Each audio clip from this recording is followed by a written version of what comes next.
Every once in a while you come across someone who has a rather special gift, and today was one of those rare occasions when you meet someone who has a natural healing ability that enables them to quite literally change lives. Now, I'm Giles Hayes, and earlier I drove down to Southampton to meet one such person. As an experienced hypnotherapist, you get to meet a lot of snake oil salespeople who call themselves healers.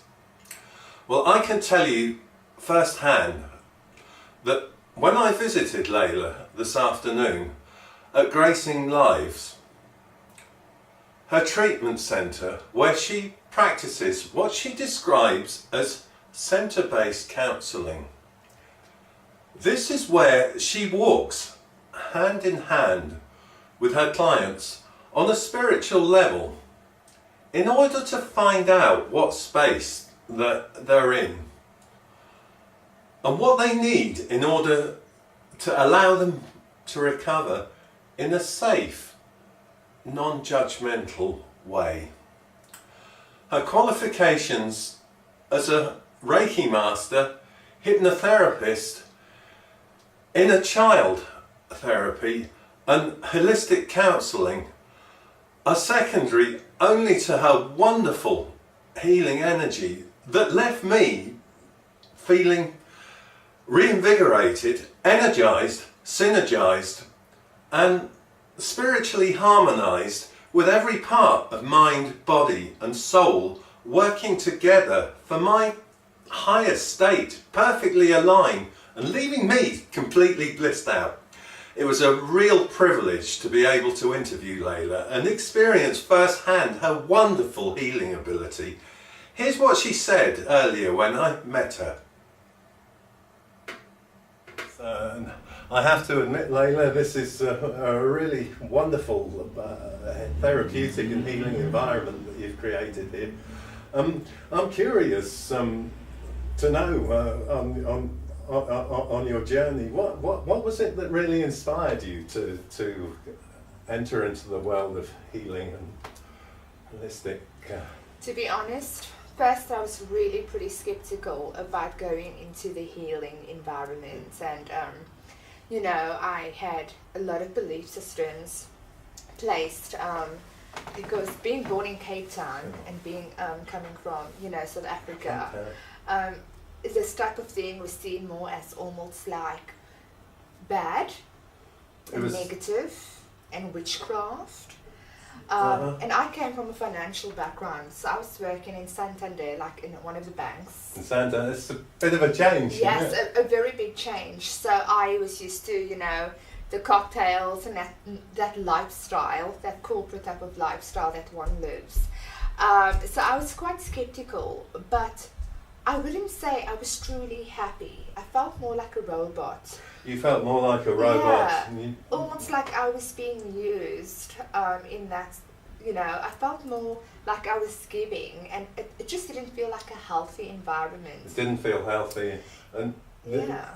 I imagine you must have wondered, is there more? Yeah, and I kept it being, all my customers and clients who would come to me I would always be really empathic towards them. So they'd come with their financial, the financial issue. And I'd always been wanting to know more about them. What is it that they need? So the more people who was coming to me, the more I was just being drawn to helping them. And that's why I thought I loved working in the corporate world, because it gave me the opportunity to help people. But not really help people authentically, more help people on a sales-based background with numbers. Yes, I understand. And then I started studying counselling, centred-based counselling. Centred-based counselling? Yes. So centred-based counselling is more to do with the person. More to do with the person? Yeah. As a whole? No, because that's holistic counselling. Holistic counselling, it's more mind, body and soul. It's working more on a spiritual basis. And that's something that I really resonated more. And it gave me the opportunity to really get myself in it submerge myself in that and be present with someone. Get yourself completely submerged in it. Yes, present. absolutely. Because centered-based counselling for me was more about the client on its own and separating myself from that client. I'm with you. You know, so this is the experience and this is what they're going through. But I found that we are all one, you know. Yeah. And there's no better way to connect with someone is to put your feet with them, you know, to walk that journey with them. Yeah. Step inside the shoes. By side yes. the shoes. Yeah. Hand in hand. Walk through the progress with them. And that's what I really enjoyed. Yeah. Yeah, that's interesting. And what's important to you about being able to step into that journey and step into that shoes? What does that give you? Feeling where they are and what they need right now. Right. Understanding what space they're in and working with them, working with people, no matter what the person is, if it's a man or a woman, but being really delicate with that person and really gentle with that person. Yeah, to be gentle. And you can feel it so from completely, rather than just looking at them as a two-dimensional yes, absolutely. being. You can experience experience what they need that moment, you know, and be compassionate. Because no matter what, or no matter who you're with, there's one thing everybody needs, and that's love. And just to offer them that space of feeling loved, feeling that it's okay, you know, that this is your space. It's okay. It's non-judgmental. If you're feeling rage, if you're feeling anger, providing you that space, and it's okay. Yeah.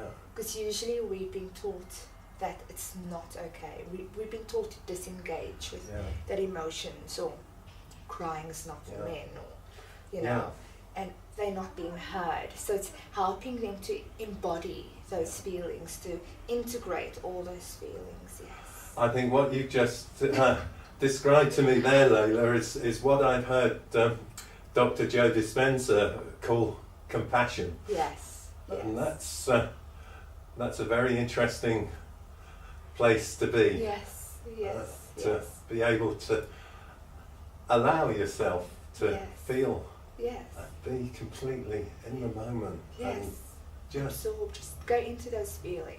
Yeah. And this is a tool that I use for many people, who come into my prisons, or who has an opportunity to come and see me, is to allow them to be in that place. And for me to have compassion towards them is really big. You know, it's a really big deal, because without compassion, there's no safety. There's no safety, and there's no possibility, is there? Yeah, absolutely, without compassion. Yes. Because there's a part that exists within all of us where anything is possible, but without compassion, we can't fully let go of whatever it is that's hurting us and holding us back. This is what I found. Absolutely. And it's really crucial that we don't just practice compassion with people, but we have compassion for ourselves. Yeah. Because that's called honoring. Yeah, honoring. Yeah, we need to learn to honor ourselves more. And we need to learn, by honoring ourselves, we're giving ourselves the love that we really need. Because we live in a world that we're seeking, that people are constantly going and doing things on their bodies and on their faces, because they're seeking the validation, they're seeking the self-love from outside. But it's almost like a rat race. Yeah. We're constantly seeking, running and searching, but we need to learn to just slow down and ask ourselves, what is it that I need right now? Yeah, what is it? Get in touch with your divine self, your heart. If you're having a very overwhelming day, if you feel really anxious, ask yourself, hold on, what do I need? Yeah. And that love you give to someone else, and that compassion you give to someone else, give it to yourself. And feel present with those feelings internally. I'm so passionate about this. Yeah, I can tell. I really can.